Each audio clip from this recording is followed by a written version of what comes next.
Welcome to the cabin. For today's quick hobby tip, we're applying transfers.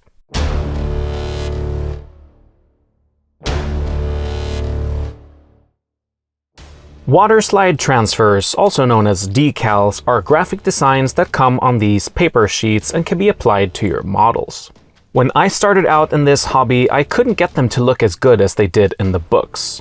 Besides standing out from the rest of the painting with a glossy sheen and visible folds, they were also prone to break off with handling. Well, today we'll take a look at how to fix this. Here's what you'll need: some varnish, microsol and microset from Microscale Industries, a hobby knife, a pair of tweezers, tissue, and some water. To start off, you have to cut out your chosen transfer from the backing paper using a hobby knife.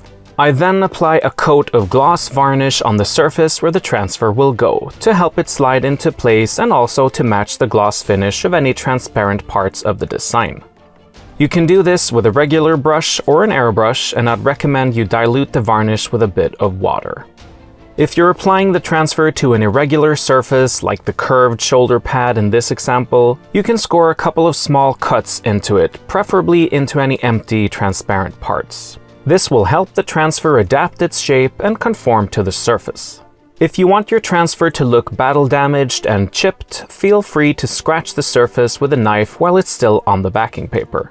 Don't overdo it though, as this can cause the transfer to fall to pieces when applying it. Next, let the transfer soak in some water for a few minutes.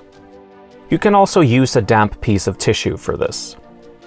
I then brush microset on the model's surface and slide the transfer off the backing paper and onto the model. Microset helps with adhesion and also softens the transfer somewhat. After positioning it correctly with your brush, wait a few minutes, then remove any excess liquid with a damp piece of tissue and also use it to press the transfer down. Sometimes this is enough, but on tricky surfaces I brush microsol on top of the transfers, which makes them very soft and helps them conform to the surface even more. Don't touch it until fully dry and apply more coats if necessary. When it looks good, I once again apply gloss varnish on top of the transfer and surrounding surface. This not only protects it, but also helps cover up the edges so it blends onto the rest of the model. Finally, I want to get rid of that glossy finish. I'd recommend applying an overall matte or satin varnish to tie it all together. Check out our video about varnishes on screen now if you're interested. And here we have the finished results. With the right products, it's really not that hard to make your transfers look great. Anyway, thank you so much for watching. Please consider giving the video a like and subscribing to the channel so you don't miss out on future content. A special thank you to Arnold over on Patreon. And if you want to go that extra mile and get some nice perks while helping us out, all our links are in the description below. We'll see you next time. Good luck with your miniatures.